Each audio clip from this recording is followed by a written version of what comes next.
And we just want to take a moment here to break down some of what's being discussed, because we do have Alan Dershowitz standing by, Professor Emeritus Alan Dershowitz at Harvard Law. What are you making of Bruce Castor's argument so far? Where is he heading with this? There is no argument. I have no idea what he's doing. I have no idea why he's saying what he's saying. You know, he's introducing himself. I'm a nice guy. I like my senators. I know my senators. Senators are great people. Come on. The American people are entitled to an argument, a constitutional argument. I suspect will be forthcoming from David Schoen. But this, just after all kinds of very strong presentations on the part of the House managers with the videotapes and the emotional speech by Congressman Raskin, my former student, you know, you get up there and you respond. We know that hard cases make bad law. I probably would have started with that. This is a hard case. This is an emotional case. He did say, and I think very appropriately, that everybody wants to take revenge when they see a horrible event that took place at the Capitol, but then he went off. I just don't understand it. Yeah. Maybe he'll bring it home, but right now, it does not appear to me to be effective advocacy. He may know the senators better than I do. Maybe they want to be buttered up. Maybe they want to be told what great people they are and how he knows two senators. But, boy, it's not the kind of argument I would have made, I have to tell you that. Yeah, the other thing, Alan, is he forgetting that this is on TV? You're not just playing to the senators. You're playing to a lot of people in their living rooms. Yeah. Well, no, I think his audience is the TV, as well as the folks in the Senate. But look, he is talking to 10 people, basically. I guess when you're known for not paying your contractors like Donald Trump is, then you pretty much limit yourself in terms of what lawyers will show up to defend you.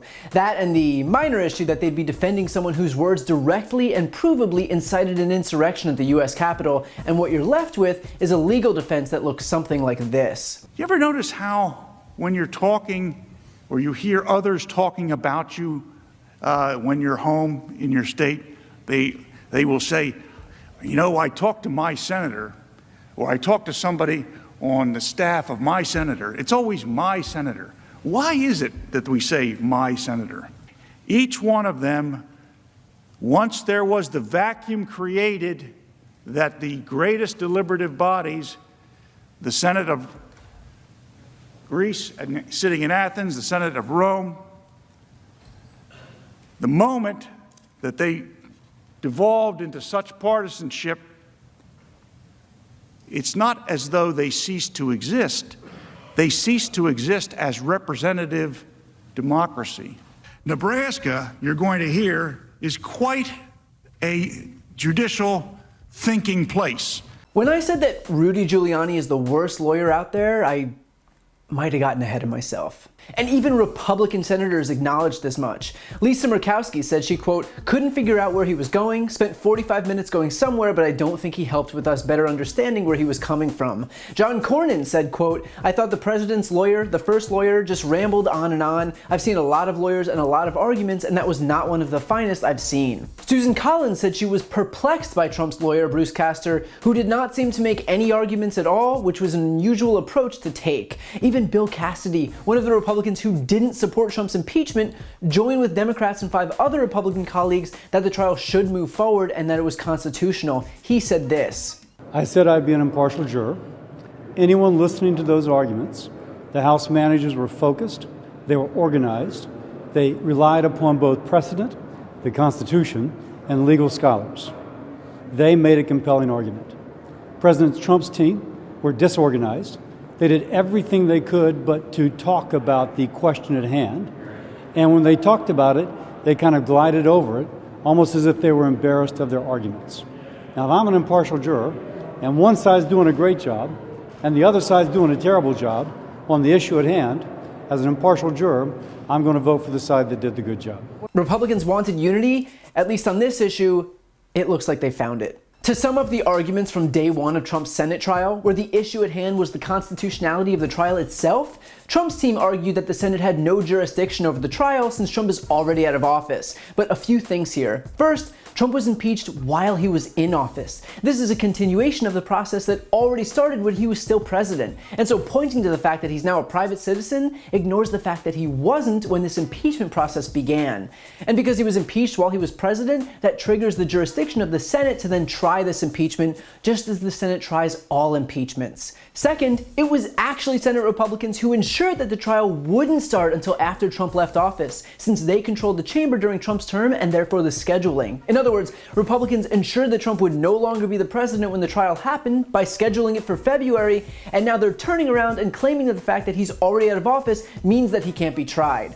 So they purposefully created an argument that they could then point to in their desperation to absolve Trump. Third, the idea of a January exception, and that is that Trump's team is arguing that he can't be tried once he's out of office, and knowing that an impeachment and a trial take a certain amount of time to carry out, what they're really suggesting is that a president can do anything he wants in January, knowing that he can't be impeached and convicted with enough time. That's what the Democratic impeachment managers called a January exception, wherein they point out that by Trump's team's logic, a president basically has carte blanche to commit any crimes he wants in January, because by the time he got to a trial, he'd already be out of office, and then the Senate, again by their logic, has no jurisdiction over a president once he's out of office. Leave it to Republicans to argue in favor of a president committing any crimes he wants with impunity. Fourth, there is precedent for this. In 1876, Secretary of War William Belknap was investigated by the House for corruption. Trying to protect himself, he raced to the White House to submit his resignation to President Ulysses S. Grant before the House could vote to impeach him. But the House impeached him anyway, and the Senate went on to hold a trial. A majority voted to convict, but not the 2/3 required, so he was acquitted. But the point is that it happened and the precedent was established. And by the way, that precedent goes even further than Trump's situation. Belknap was even impeached after he left office, whereas Trump was impeached while he was still president. So the Trump team has no leg to stand on by claiming that there's no precedent here. Fifth, Trump's lawyers claim that the trial is a waste of time because the American people have an avenue to get rid of a president, and they did that with this election. Bruce Castor said, quote, "People get tired of an administration they don't want, and they know how to change it." But that's the thing. They did try to change it, and it was Trump who tried to stop them. So Castor's undermining his entire defense. The issue at hand here is exactly the fact that Trump tried to undermine the will of the voters and pretend that the election was stolen, thereby robbing Americans of their ability to remove him from office, which of course led to the insurrection. Not exactly the airtight argument that they thought it would be. And finally, Trump's lawyers claim that such a trial will tear the country in half. Right. It is the trial that's going to tear the country in half. Not the insurrection, not the relentless barrage of lies about the election being stolen, not willfully manipulating half the country into distrusting our institutions. No, all that is fine. It's the trial that'll hurt us. Got it. And by the way, even if that was true, it doesn't matter. That is not a rebuttal to the constitutionality of the trial, which is the question at hand here. You can't stand up there and say that Trump can't be tried because it would upset people. That's not how accountability works in this country. Although, it shouldn't come as a surprise that the Trump team isn't well versed in how accountability works. And so clearly, despite having thrown the kitchen sink at Democrats in their desperation to absolve Trump in yet another impeachment trial, the simple fact is that their arguments are all entirely without merit and collapse under even the mildest of scrutiny.